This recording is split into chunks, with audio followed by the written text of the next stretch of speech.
ये HBR का है देखो inside it is technical talent overall.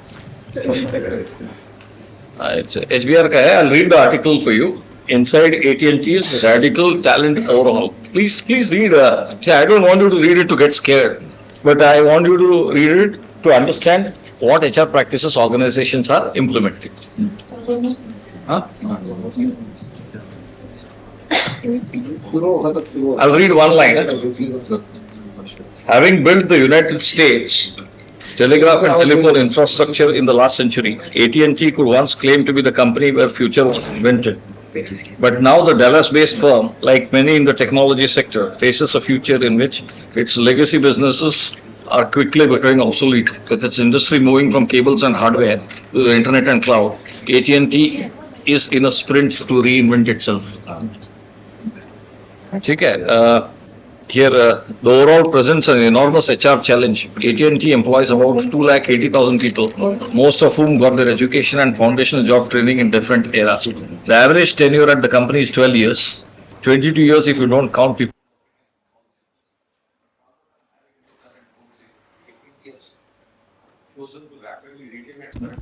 Hello,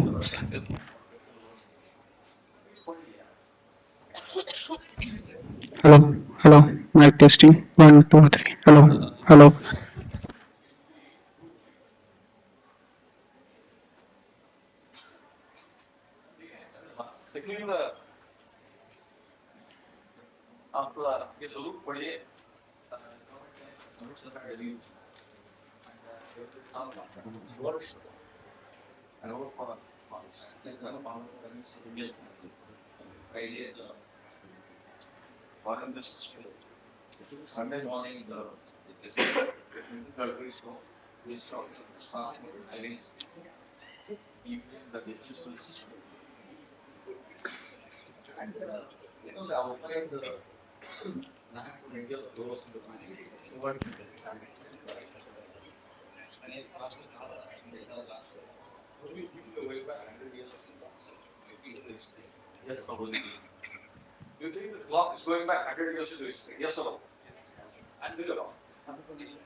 Hello, let us ask you some questions.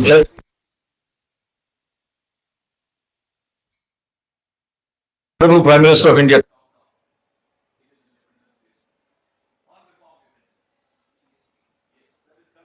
बोलो ना जोर से.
And this year, fortunately, till now,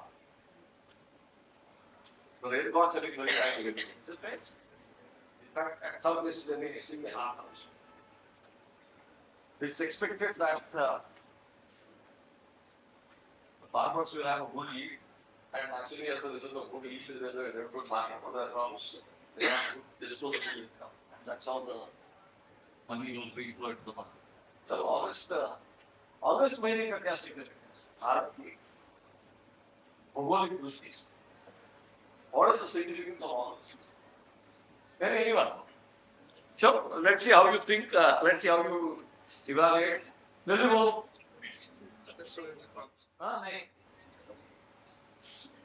I'll show you some examples.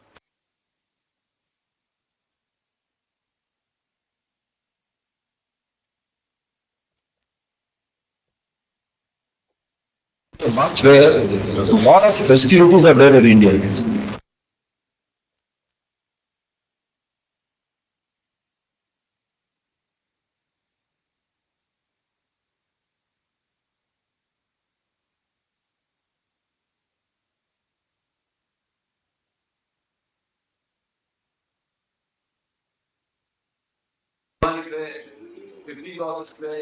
इस मौके पे उस मौके पे we are more driven to buy things based on festival. And इसलिए you must observe और जुलाई के महीने में at most of the places there is a stock clearance sale.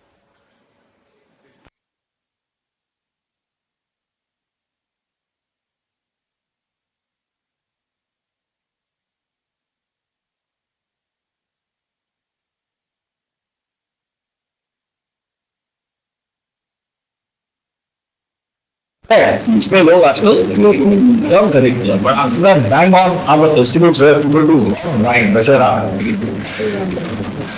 Diwali, Christmas, New Year, etc. Sankranti,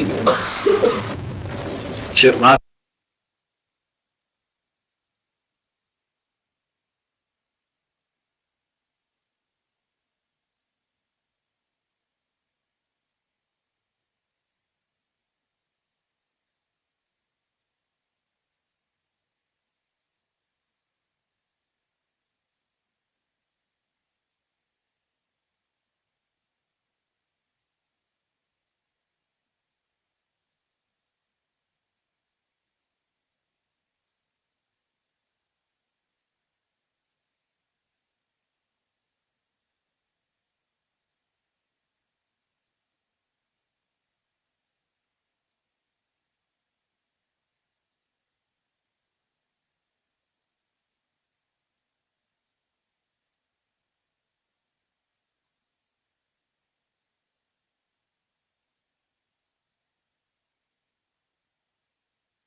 Hello,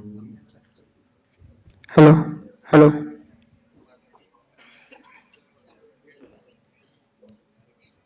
hello, hello,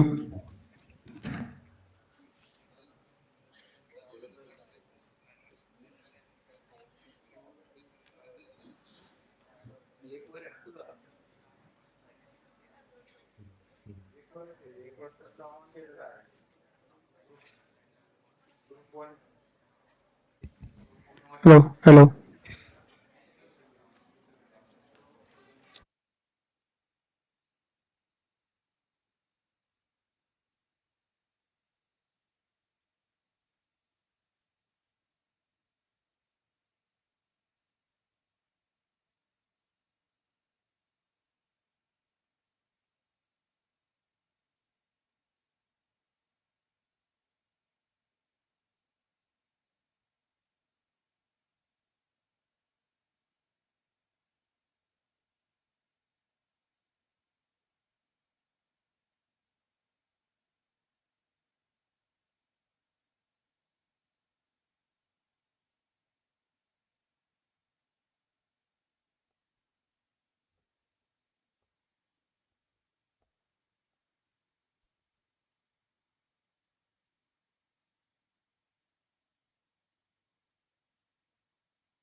टेस्टमध्ये टाकलं की हे होतं ना, ते पण होणार. मला बघायचं.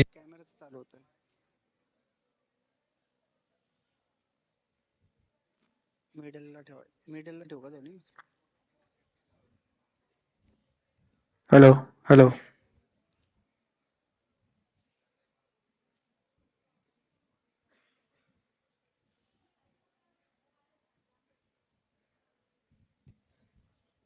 Hello, hello,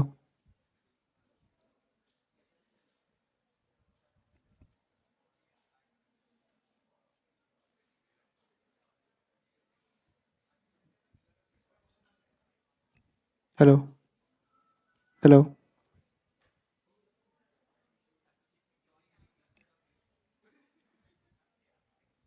hello, hello,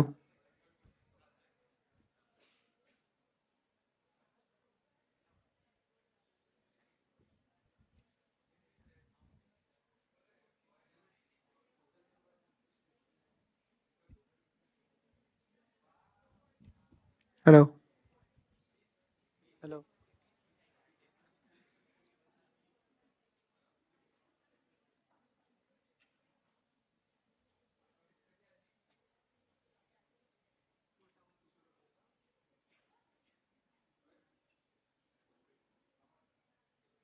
hello, पूर्ण ओपन झालं. माईक कॅमेरा माईक चालू झाला.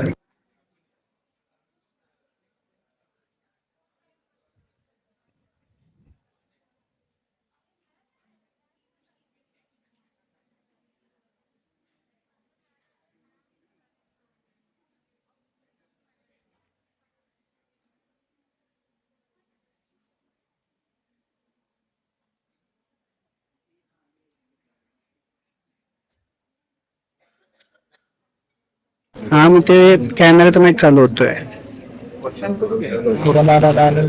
हा.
Hello hello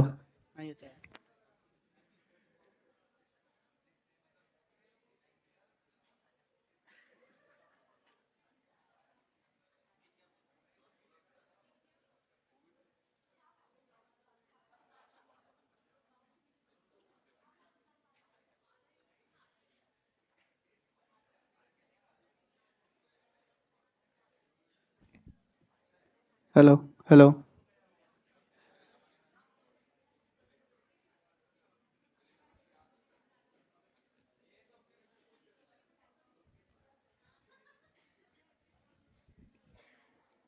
hello hello hello hello hello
hello hello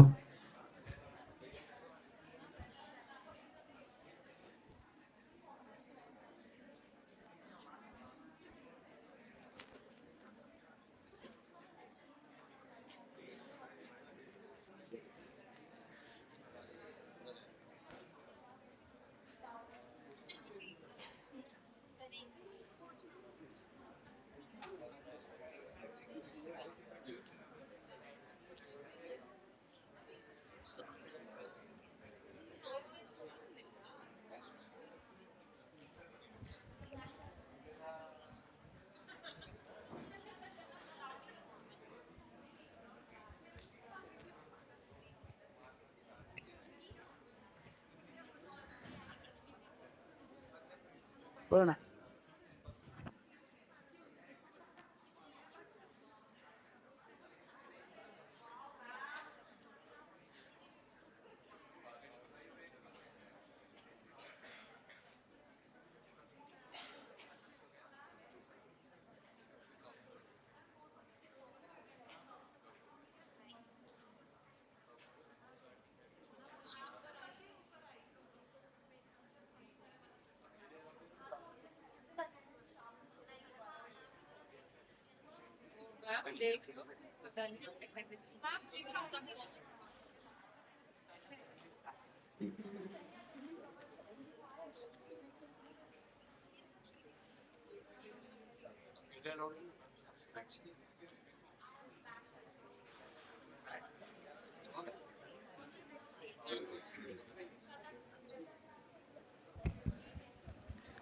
hello hello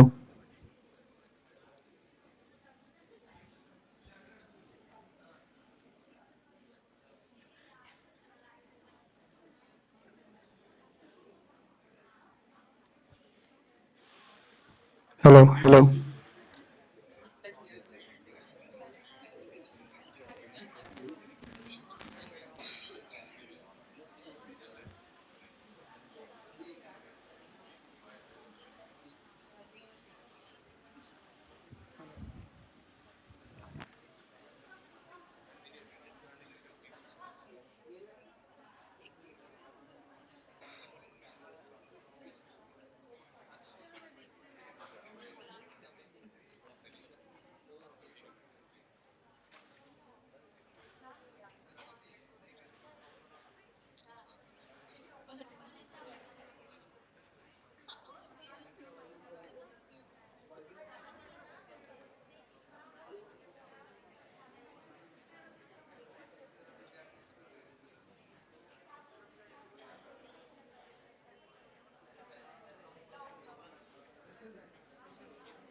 आ गया आ गया।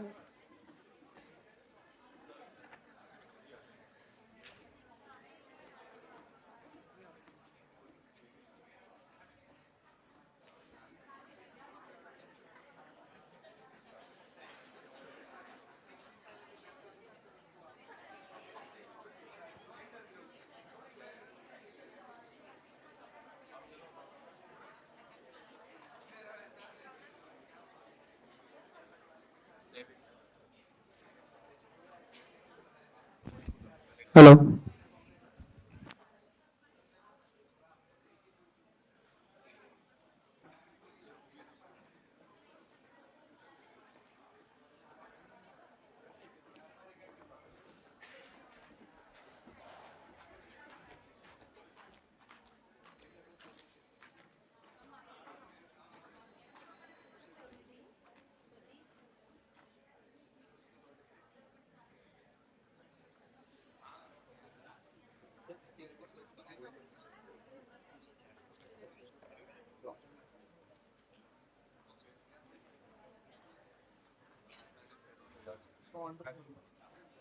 वो हमें नहीं, वो उन्होंने बनते कि हम नाम नहीं देते बस ऐसा है।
Hello, hello, hello, hello.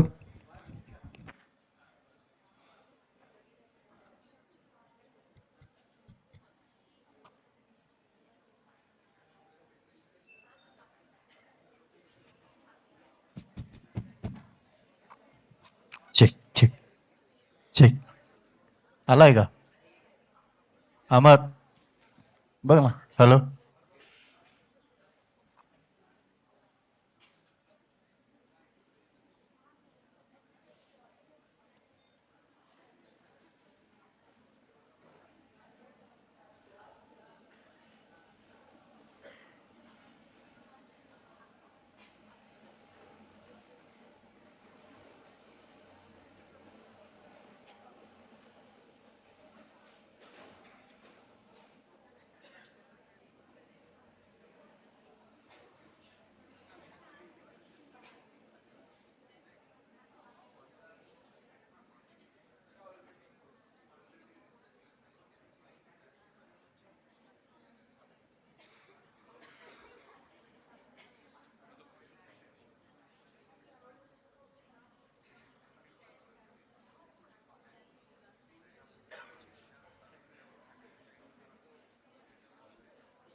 Sit.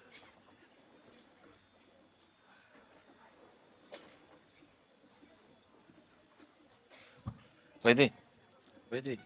Brilliance is not just what sparkles on the surface. It is born from knowledge, strengthened by integrity, and carried forward with passion and trust.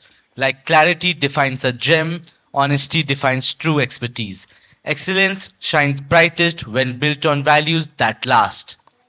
Good afternoon to everyone present here. I, Tanisha Kulshesh, Senior Student Manager at Balaji Institute of Modern Management, Sri Balaji University, Pune, specializing in personnel management and human resource development, and summer intern at CBRE South Asia Private Limited. And I, Devik Madan, Senior Student Manager at Balaji Institute of Modern Management, Sri Balaji University, Pune, specializing in personal management and human resource development, summer interned at CBRE South Asia Private Limited. We welcome you all as the masters of the ceremony for today. It is our immense pleasure to have you all join this August session. Today, we are honored to have an esteemed HR professional from GIA India Laboratory joining us as a guest. We extend a warm welcome to Madam Harsha Billaiya, Senior Manager HR, GIA India Laboratory, a passionate and accomplished HR professional. Ma'am brings with her over a decade of rich, versatile experience. We are truly delighted to have you with us here today, ma'am, and we look forward to gaining insights from your inspiring journey. Welcome to Sri Balaji University, Pune. We would also like to extend our greetings to the Chancellor, SBUP Professor Paramanandan Balasubramanian Sir, Vice Chancellor Professor G.K. Shirude Sir, Deans, Directors, Deputy Directors, faculty members, and our fellow student managers. Ma'am, SBUP constitutes of both UG and PG. The PG institutes include Balaji Institute of Modern Management BIMM, Balaji Institute of Management and Human Resource Development BIMHRD, Balaji Institute of Technology and Management BITM, and Balaji Institute of International Business BIIB.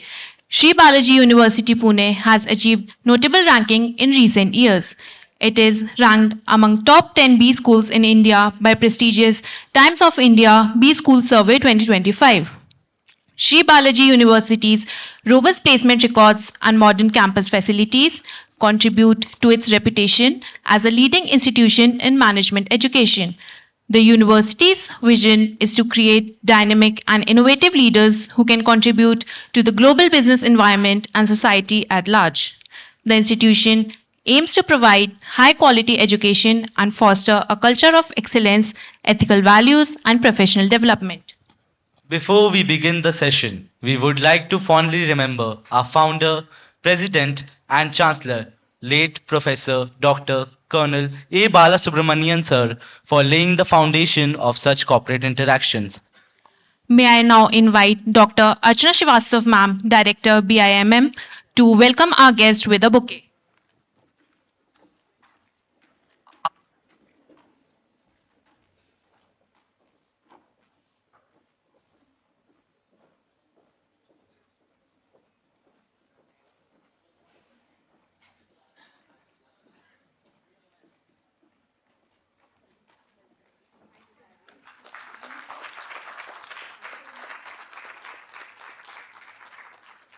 You can clap properly.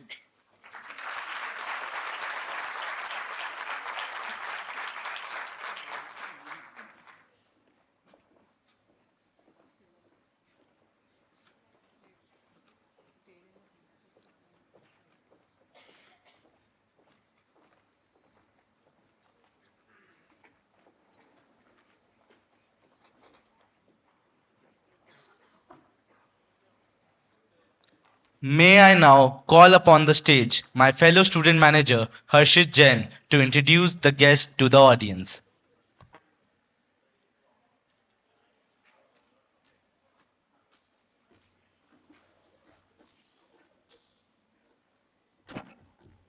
Thank you, Devik. Good afternoon, everyone present here. I, Harshit Jain, Senior Student Manager at Balaji Institute of Modern Management, specializing in human resource, summer intern at JSW Steel Limited, feel honored to introduce Harsha Billaiya ma'am, who is a dynamic HR professional whose journey blends strategic expertise with a deep commitment to people and culture. With a background at GIA India Laboratory Private Limited, she has worked closely with business leaders to reimagine how HR can act as a true catalyst, driving growth, shaping culture, and fostering learning across the organization. Her expertise lies in aligning talent strategy with evolving business needs while keeping human connection at the heart of every initiative. A passionate believer in lifelong learning and reflection, Harsha ma'am completed the ESHRM program at IIM Kozhikode, where she deepened her perspective on leadership as a journey of self-discovery and authenticity. Her reflections, such as "You don't need a title to be a leader," and a thought provoking question, "Can I lead others before I have healed myself?" showcase her belief that leadership is rooted in self awareness, empathy, and purpose. As a speaker and thought leader, Harsha Madam brings warmth, clarity, and authenticity to her sessions. She engages audiences on themes that are shaping the future of work, including the future of work in a multi generational workforce, the intersection of AI and employee experience in HR transformation, leadership as a journey of growth, values, and human connection. Through her writings and talks, Harsha Ma'am often emphasizes the power of collective conversations, coaching circles, and leadership forums in shaping perspectives. She sees learning as a shared journey, one where ideas evolve, communities grow stronger, and leadership becomes an act of inspiring and enabling others. Ladies and gentlemen, please join me in welcoming Harsha Billaiya ma'am.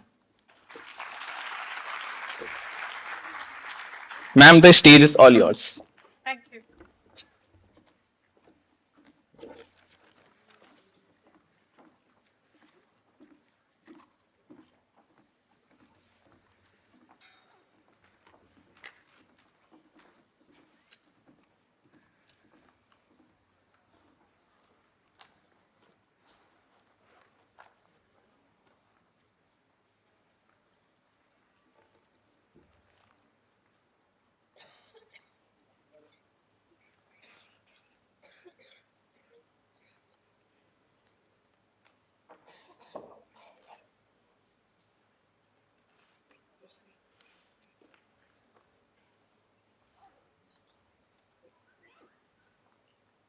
Where did we connect this?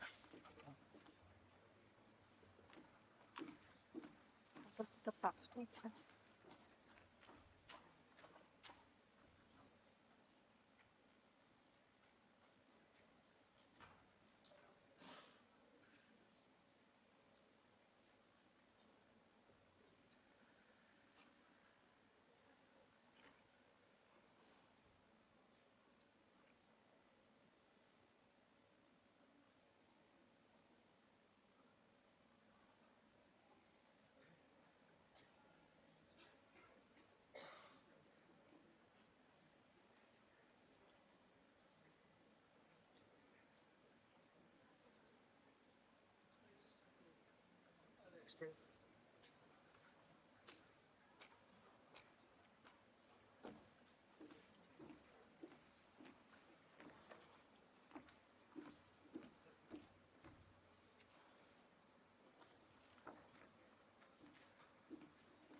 Perfect.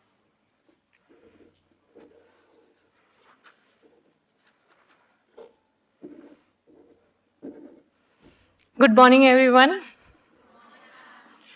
I'm really proud to be standing here in front of all of you. I completed my graduation from Balaji in 2007 and I was placed in a company called Meta Copper and Alloys Limited in Goa. The journey didn't begin after completing my MBA. I think that the journey began from the day one of my MBA, BAM Sir ka induction program. So When I started my management learning journey, I think the biggest fear for me was to stand in front of crowd and speak. Okay, and my journey began from there जब मुझे stage पे आके अपना day one का induction देना पड़ा. So I presented on my area, my native place Bundelkhand, and I did everything that I could do in that 1 hour of presentation. I didn't get really very high flying colors marks, but I did fairly well, and that gave me my first learning as a new entrant that I can do that. I have to shape up little more, I have to pull my socks up, and I have to prepare a little better, but I can definitely do that. And today I'm standing here in front of you all, and I'm really feeling that, you know, achievement within myself that I have learned a lot from here. And I'm here to share my experience, my knowledge, my life's journey, which is in context to a very important topic, DEI. I'm sure you would have all heard about this topic in past. It must be part of your curriculum as well, right? But today what I'm going to tell you is little different than what you all have heard or known so far. We are also going to do an activity during this session, and it will be great if you all can either use your mobile phone or a pen and a diary to, complete that activity. I hope you all have that. Okay. So, shall we begin? Okay. You can roll on. Before I start with the actual topic, I want to talk about GIA. So, GIA is world's foremost authority in gemology. We check the quality of diamonds, color stones, and pearls. GIA is the creator of 4 C's on which a diamond quality is checked. Okay, we are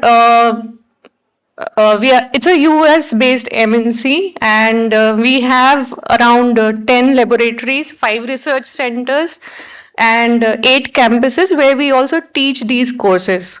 It's a non-profit organization, which means whatever we are earning through the services that we have, we supply it back to the research institute, who will explore the different aspects related to gemology and supply that information to the outside market or the consumers so that they get benefited. Our mission is to retain public trust in gems and jewelry industry, because that's the most unorganized industry as well as the oldest industry that I know.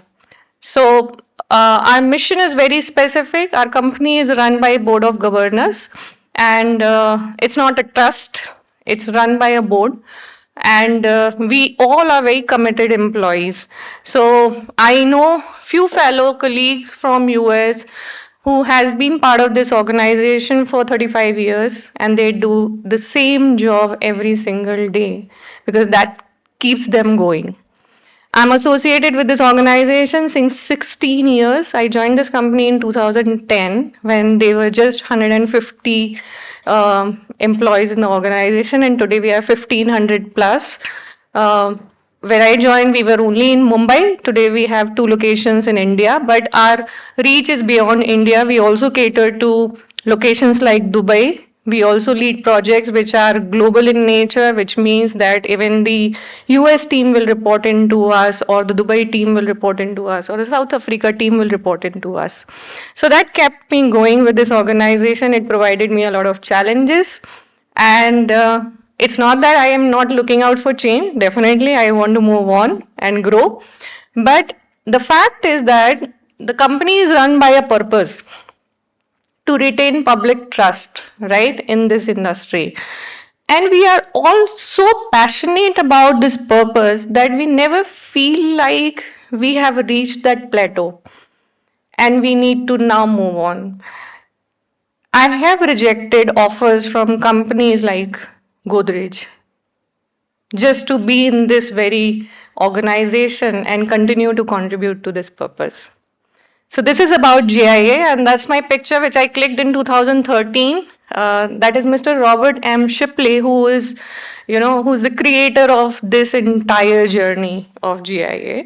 And it's really a proud moment for every GIA employee to stand next to this statue and get the picture clicked. So this I got clicked in 2013 when I visited first time my Carlsbad office in California. Moving on, I also lead the DEI initiatives in GIA India, and this year we received this accolades from Bombay Chambers of Commerce, and we have received this special mention in gender equality. It's not that GIA wants this recognition from the outside world to know whether we are doing good or not, but it is just to standardize our internal processes and see where do we stand. So it's more to do with our internal equity than external accolades. So this is the achievement our team has received this year, and we are very proud of it. Moving on. So now we will talk about the DEI. D Is there a scroller that I can use? Can the laptop be shifted here? Okay, then I'll just. Okay, so the first is D. D stands for diversity. And what does diversity mean?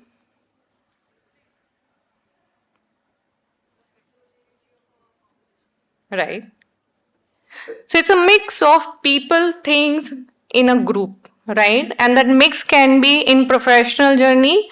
For people's sake, it can be in terms of age, gender, language, many other things. But for me personally, I think the diversity is about the diversity of thoughts. Because when you have a diverse group, why do we have diverse group? To bring that diversity in the thought process so that people bring their own individual perspectives in discussions. And that's why we brought diversity as a concept into play. So for me, thought diversity is the main thing instead of all the orange boxes that we see. Moving on to the next one is equity. Equity is usually confused with equality, and in equality we consider giving everybody same chance. But in equity, we say that everybody should have a fair chance. You all might have seen this picture a number of times, right? And it says that people so if I have to differentiate between equality and equity consider that uh, people are different and they come with different backgrounds. They come with different challenges, but equality says that they are all same. To share an experience from my current organization, we hire people as diamond graders. They all get trained for 6 months, and after the 6 months training, they are promoted to become the prelim grader, which is L1. Now, we can straightforward say that everybody has been trained for 6 months. Now they eventually start grading the diamonds, but that doesn't happen because some are slow with learning process. And so the additional resources are given to them so that they can pick up the speed and they can become L1 in a shortest possible time. And that's where the concept of equity comes in the play, where we provide that fair chance with additional resources to our employees so that they can grow as an individual and become L1s. Moving on to the last piece in this entire DEI concept is I. I stands for, and this is the most important one in this because if you have diversity, if you have equity, all these are under the control of management and they can definitely help you. But if the employees are not including each other, everything is going to fail. So inclusion plays the most important role in these three terms DEI because this actually tells you whether all your initiatives are going to succeed or fail. So in our case, when we opened our facility in Surat, we hired people from Mumbai lab, and Mumbai lab predominantly had Marathi speaking guys. Now, Surat is in Gujarat, where you find people with Gujarati. So, on the floor, either you will see a group of people speaking in Marathi or you will see people speaking only in Gujarati. Now, there are North Indians like me who doesn't understand anything. Okay, and like me there are many others. So people started complaining that people are not including us in the conversation. While we are there, they discuss in their own regional languages, which is creating, some kind of a feeling that we are not there, we are not feeling that sense of belonging here in this group. And that led to many team related challenges. And this is how inclusion plays a very important role. Though we tried to bring diversity in our workforce, but then the colleagues who were sitting next to me did not let me feel that included in the group. So then specific interventions were run so that they all can subside those feelings, and then they use neutral language, neutral way of working, and that's how that entire issue was resolved. Now, in terms of evolution of DEI, it all started with early 1900, where all the labor movements started, labor right era as it is called, and then around mid 90s we had the civil rights era where we saw Equal Pay Act getting enacted. And after that came the era of compliance and business strategy, so where DEI became very much part of your business, and people started really talking about it when they were discussing their annual goals for the organization or discussing the strategy.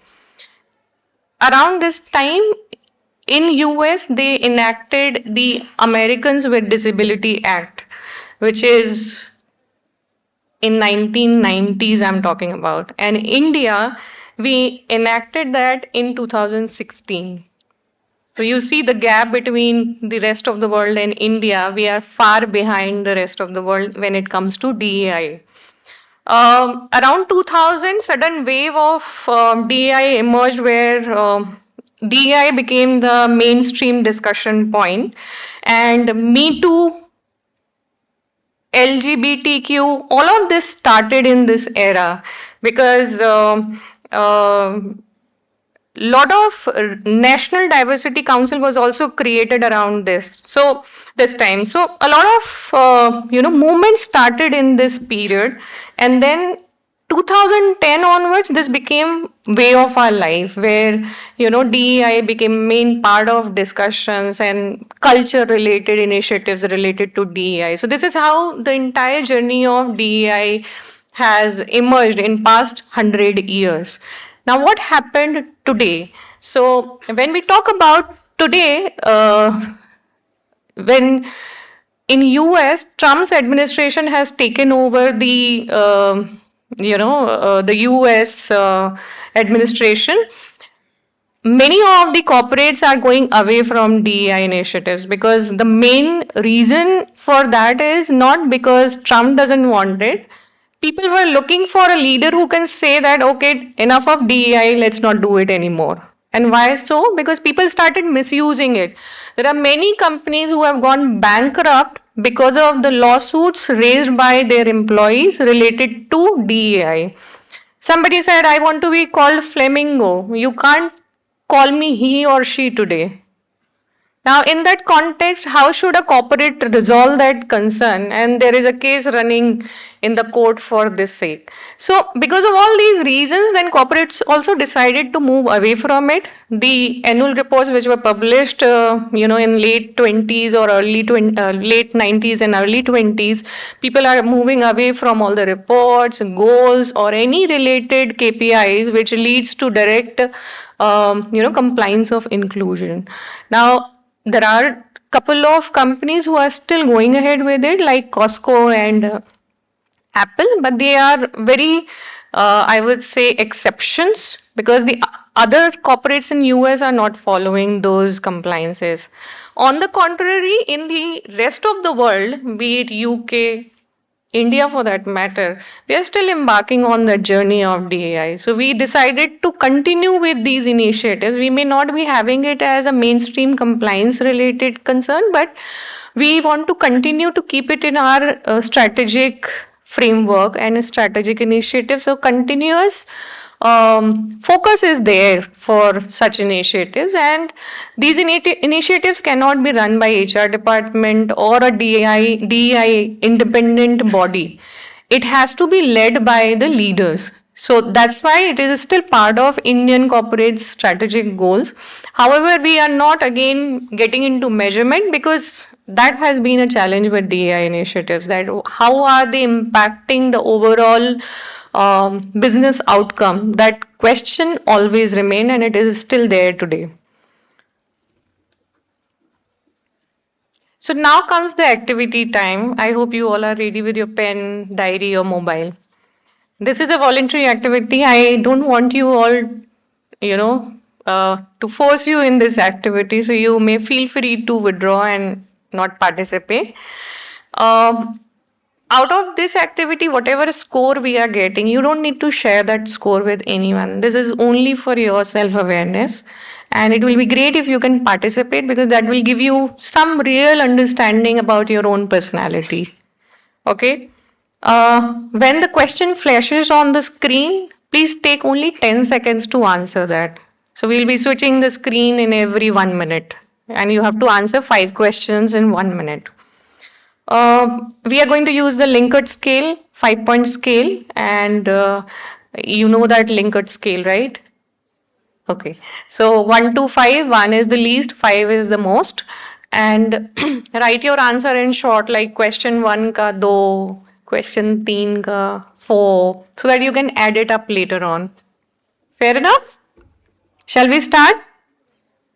Shall we start? Okay. Okay, so you'll go to the first slide. So the question is, I have often succeeded on a test or task even though I was afraid that I would not do well before I undertook the test or the task. I can give the impression that I am more competent than I really am. I avoid evaluations if possible and have an anxiety of others evaluating me.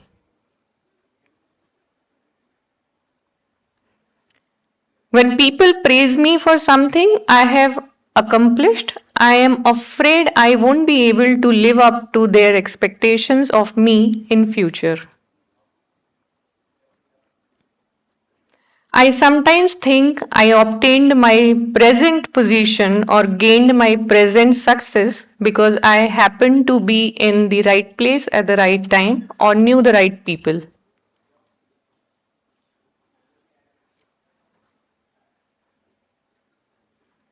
Sixth question. I'm afraid people important to me may find out that I am not as capable as they think I am. Seventh question. I tend to remember the incidents in which I have not done my best more than those times I have done my best. Eighth question. I rarely do a project or task as well as I would like to do it. Ninth, sometimes I feel or believe that my success is in my life or in my job has been the result of some kind of error. 10th, it's hard for me to accept compliments or praise about my intelligence or accomplishments. At times, I feel my success has been due to some kind of luck. Are you all with me? Okay. I am disappointed at times in my present accomplishments and think I should have accomplished much more.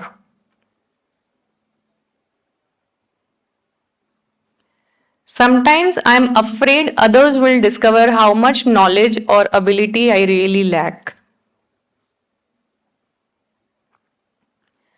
I'm often afraid that I may fail at a new assignment or undertaking, even though I generally do well at what I attempt.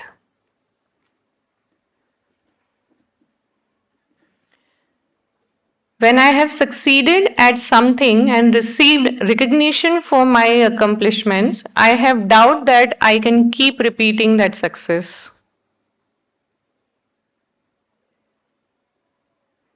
If I receive a great deal of praise and recognition for something I have accomplished, I tend to discount the importance of what I have done. We can move. Last few questions. I often compare my ability to those around me and think they may be more intelligent than I am. I often worry about not succeeding with a project or examination, even though others around me have considerable confidence that I will do that. I will do well. If I'm going to receive a promotion or gain recognition of some kind, I hesitate to tell others until it is an accomplished fact.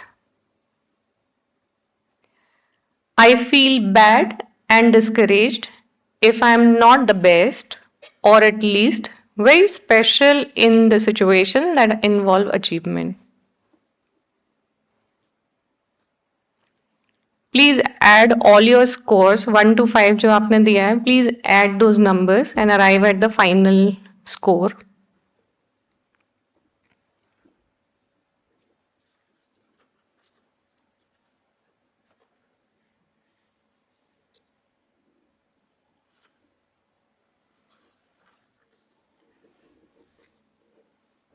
Is there anything surprised you in this question?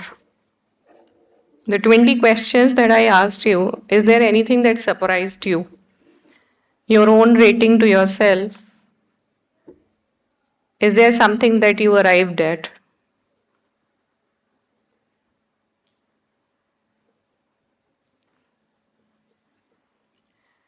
So, I hope you have calculated your score. And if your score is between 41 to 60, it's the moderate imposter experience.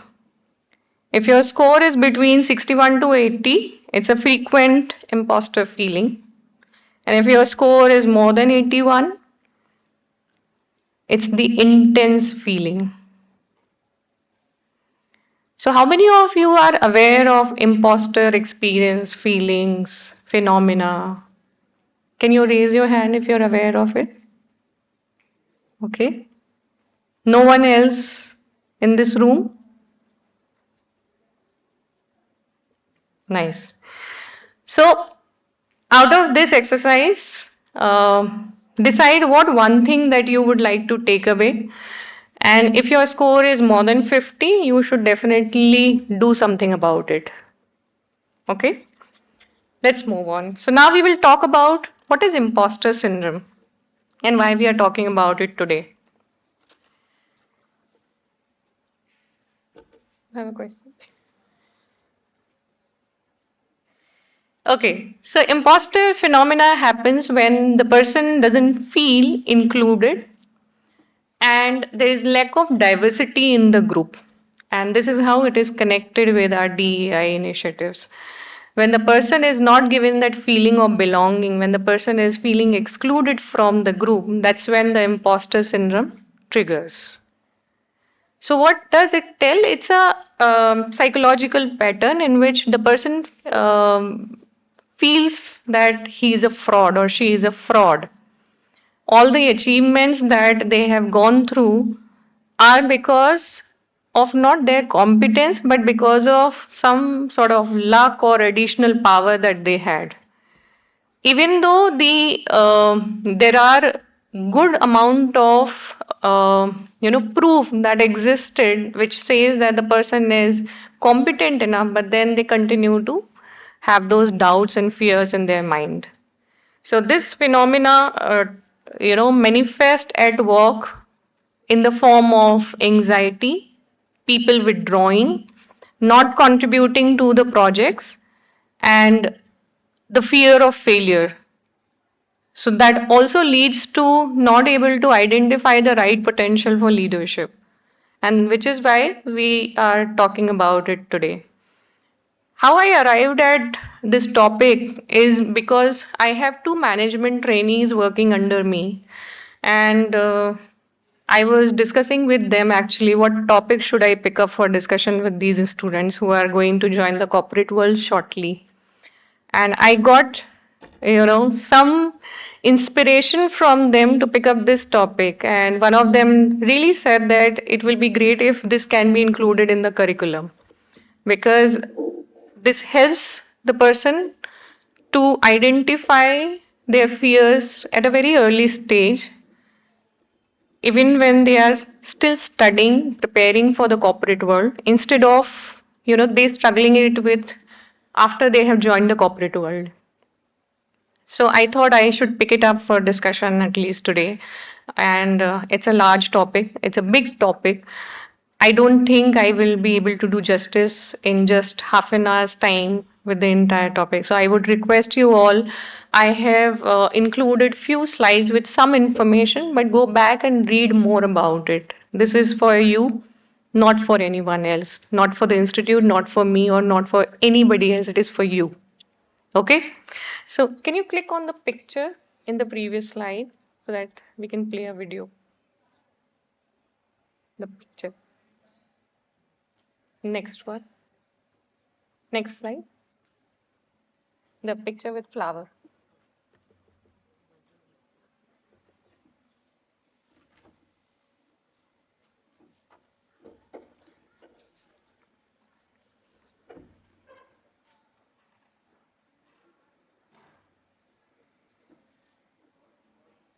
You should be able to run it.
Even after writing 11 books and winning several prestigious awards, Maya Angelou couldn't escape the nagging doubt that she hadn't really earned her accomplishments. Albert Einstein experienced something similar. He described himself as an involuntary swindler whose work didn't deserve as much attention as it had received. Accomplishments at the level of Angelou's or Einstein's are rare, but their feeling of fraudulence is extremely common. Why can't so many of us shake feelings that we haven't earned our accomplishments, or that our ideas and skills aren't worthy of others' attention? Psychologist Pauline Rose Clance was the first to study this unwarranted sense of insecurity. In her work as a therapist, she noticed many of her undergraduate patients shared a concern. Though they had high grades, they didn't believe they deserved their spots at the university. Some even believed their acceptance had been an admissions error. While Clance knew these fears were unfounded, she could also remember feeling the exact same way in graduate school. She and her patients experienced something that goes by a number of names: imposter phenomenon, imposter experience, and imposter syndrome. Together with colleague Suzanne Imes, Clance first studied imposterism in female college students and faculty. Their work established pervasive feelings of fraudulence in this group. Since that first study, the same thing has been established across gender, race, age, and a huge range of occupations, though it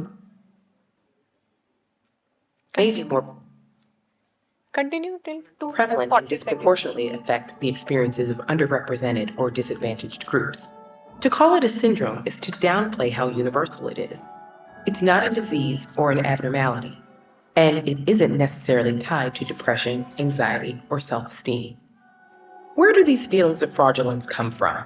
People who are highly skilled or accomplished tend to think others are just as skilled. This can spiral into feelings that they don't deserve accolades and opportunities over other people. And as Angelou and Einstein experienced, there's often no threshold of accomplishment that puts these feelings to rest. Feelings of imposterism aren't restricted to highly skilled individuals either. Everyone is susceptible to a phenomenon known as pluralistic ignorance, where we each doubt ourselves privately, but believe we're alone in thinking that way, because no one else voices their doubts. Since it's tough to really know how hard our peers work, how difficult they find certain tasks, or how much they doubt themselves, there's no easy way to dismiss. I hope this video gave you some understanding of, what this phenomena is. Now we will talk about it, why it is important for the corporate world to discuss about it, and how we can tackle it as in HR professionals. And if we as individuals are struggling with it, then what can be done in that case? Okay, so we'll move on to the next slide.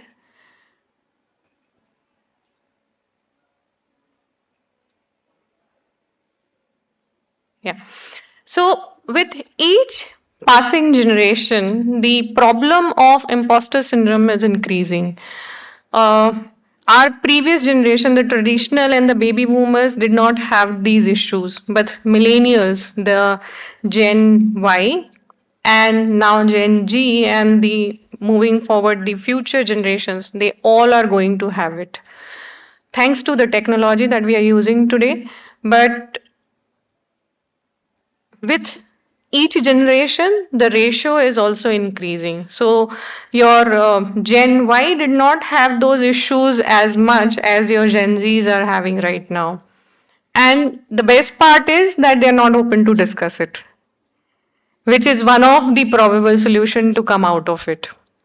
So we'll talk more about it in terms of organization setting, and this is important to discuss because if you see this balance, the more the imposter syndrome, less is the confidence.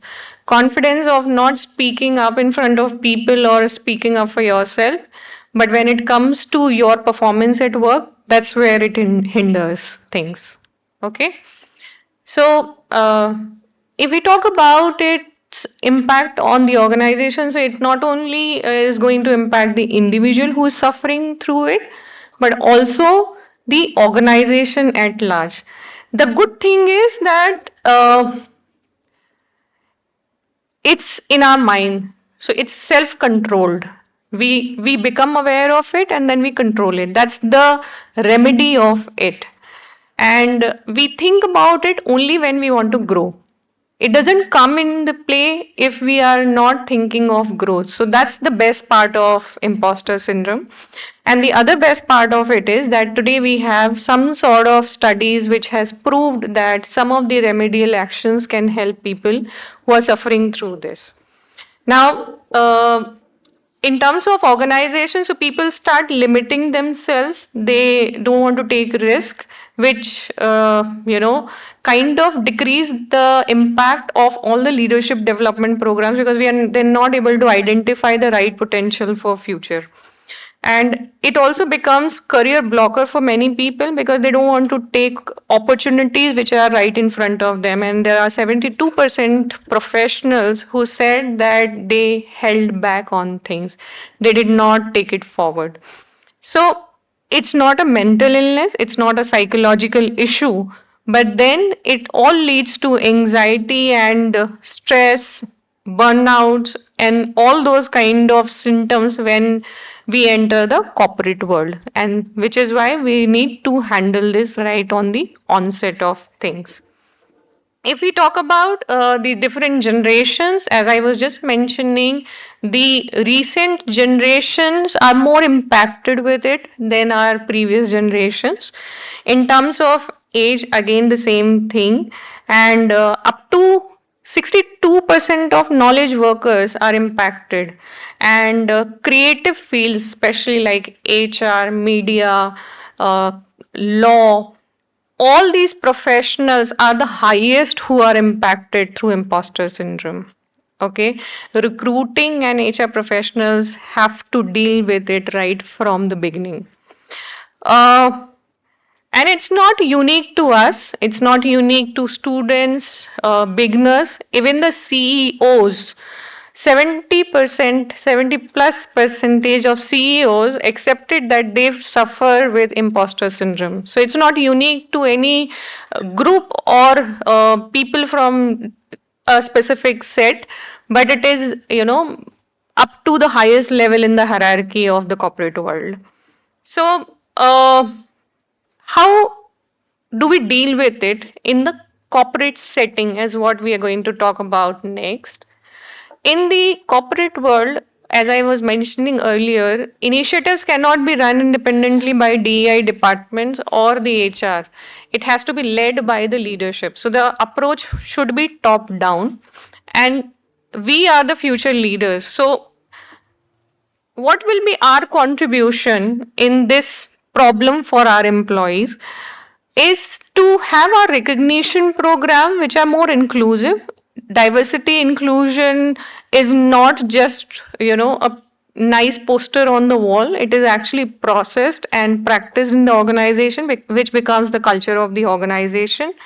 Normalize the success so that people don't feel overwhelmed and then they start doubting themselves or feeling like next time again I have to do this.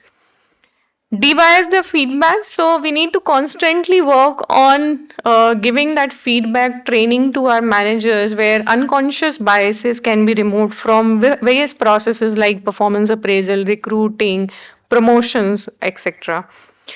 Uh, Formal mentoring can also be experimented where the person who is a high achiever is actually paired up with a mentor who can openly share their experiences with the imposter syndrome. And we need to have this as an open dialogue instead of a closed room discussion for people who are really suffering with it, and provide them that psychological safety that if they open up, it's not going to hamper their career or, them as individuals. Training and awareness definitely is going to play a very critical role in this entire process. Ultimately, the inclusive policies that we create, I mentioned earlier also, they are not a piece of paper. They have to be practiced. They have to become the culture of the organization. Then only we can support such individuals.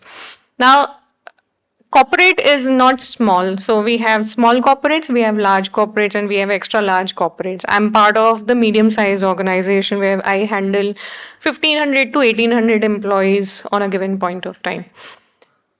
It's manageable for me in my setting. But what happens if you join tomorrow TCS, where thousands of employees are there? How will you identify that people are suffering with such kind of mental issues, and how do you plan to tackle them? You can actually talk about it in your interview. This will be a good preparation for you for your campus placement interviews as well. Okay, now talking about overcoming imposter syndrome as an individual, if your score is especially greater than 50 in the quiz that we ran some time ago, then you need to really work on some of the initiatives which can help you overcome the imposter syndrome. What you can really do is, first step is the awareness and identifying what triggers it.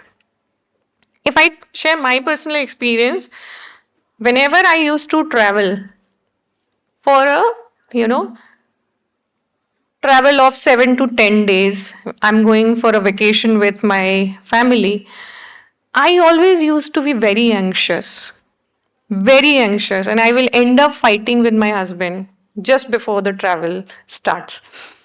I understood there is something which is not right in the situation, and I introspected to understand what happens with the sequence of events that I am following and where I get triggered to get angry. And then I realized that probably my over preparation for travel is making me anxious and I end up fighting with my husband. Okay. So that's the trigger that you have to identify, that if you're doubting yourself, what is triggering that? If you have identified your trigger point, half of the journey is done. Then comes the remedial part wherein the other points can help you. Like, make your success list. So keep your success list handy where you list down all the achievements of your life. I did B in honors. I cleared MBA in first shot. I cleared law in first. I was the university topper. Falana Tikana. Everything comes in your list. And you need to go back to this list at a regular interval so that you remind yourself, okay, so I'm a successful person. I'm not a failure. And whenever that negative self-critic start within you, you speak back to the person, no, I have so many achievements with me. And that's how you remind yourself that you are worthy of where you are today and you are worthy of the success that you're going to get in future. Okay. Journaling is a more common form of handling this problem. And journaling can be in different ways. Some people prefer writing down the daily rundown of the day. Some people prefer writing only the gratitude journal. My daughter has started a very different style of journaling. So she paints everything that goes in a day. And so initially I was not aware that she was journaling, but and I was actually scolding her, why you are, she has a small diary in which she will paint with sketch pens and crayons. And that's why she said, look at this, Mama, I did this, this, this, this. And it was such a beautiful painting of her entire day. And she was able to explain it back to me. So you have to find out the best possible way of journaling for yourself. Is it a gratitude journal? It's the daily rundown, painting, or mandala art also. So everything can be soothing to our mind as long as we accept it. After that comes the positive affirmation. Silent your inner critique and tell that person, I have many things that I have achieved in this world and I'm going to achieve even more in future. So you have to constantly remind that critique that no, I am good enough to be here, to be successful in this world. And judgments definitely will come our way. I know while I'm speaking here, there are so many people judging me, but that's okay because that's not for me, that's for themselves. That's the state of mind they are in, not I am in, right? So when somebody judges you and a judgment is passed at you, you need to think about that person, not about you. And you need to be humble and grounded to give him or her that helping hand. Hey, I know that you are suffering. Calm down. It's not for you. Okay? Last comes the speaking up therapy, where you need to find your safe space, people who really care about you, and people who can keep your secrets to themselves and speak up. Find your inner circle which can really help you in this journey. So this becomes the most important part of this presentation, this one slide, because the purpose of this presentation was to give you the understanding of something like imposter syndrome exists in this world. And if any of us are facing this issue with, within, then these are some of the things that we can definitely take on to become more aware and handle it in a better way today itself before we begin our journey with the corporate world.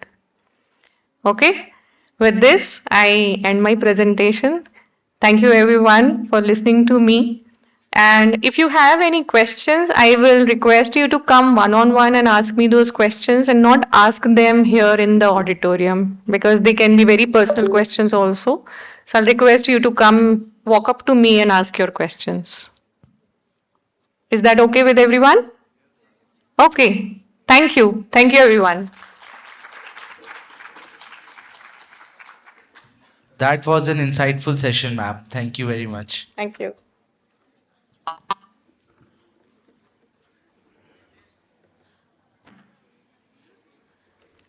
Thank you so much, ma'am, for your time and life learnings. It was a pleasure listening to you. I would like to call on the stage my colleague Vedai and Adar Joshi, Vice President and President Student Council BIMM, to felicitate our guest with a token of gratitude.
Now I would like to invite Senior Student Manager Pratiksha Jain to deliver the vote of thanks and express our gratitude to our esteemed guests and everyone who made this event a success.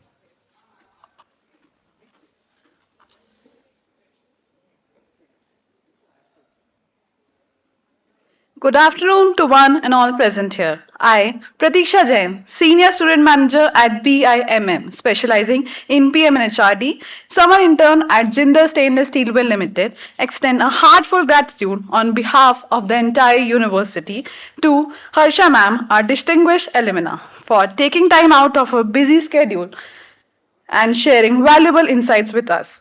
Your presence here, ma'am, is an inspiration as much as a homecoming. As a part of a senior leadership team at GIA, India Laboratory, you exemplify the potent combination of human-centered leadership with a strategic vision. Your session today has been nothing short of enlightening. The way you seamlessly connected academic concepts with real world corporate scenarios and shared nuances and industry insights for your experiences, which gave us much needed clarity on the evolving role of HR in shaping business and outcomes.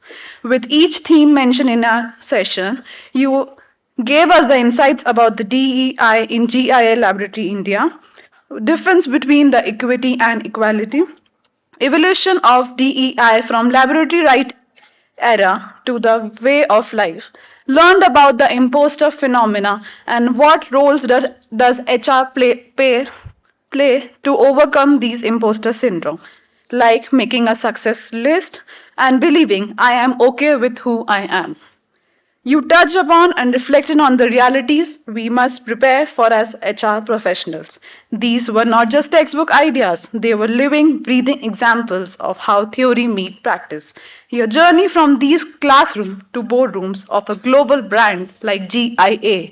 We look forward to carrying your insights as we move ahead in our own career. And we genuinely hope to welcome you back at Sri Balaji University in the near future. I would also like to extend a heartfelt gratitude to our faculty and administration for organizing this enriching session and ensuring its success. Thank you.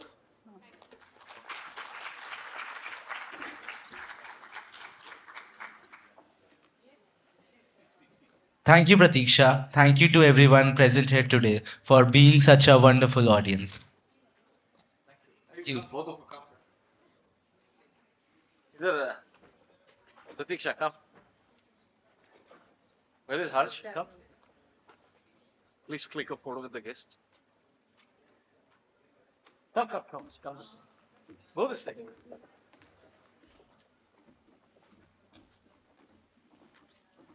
Oh, shake hand.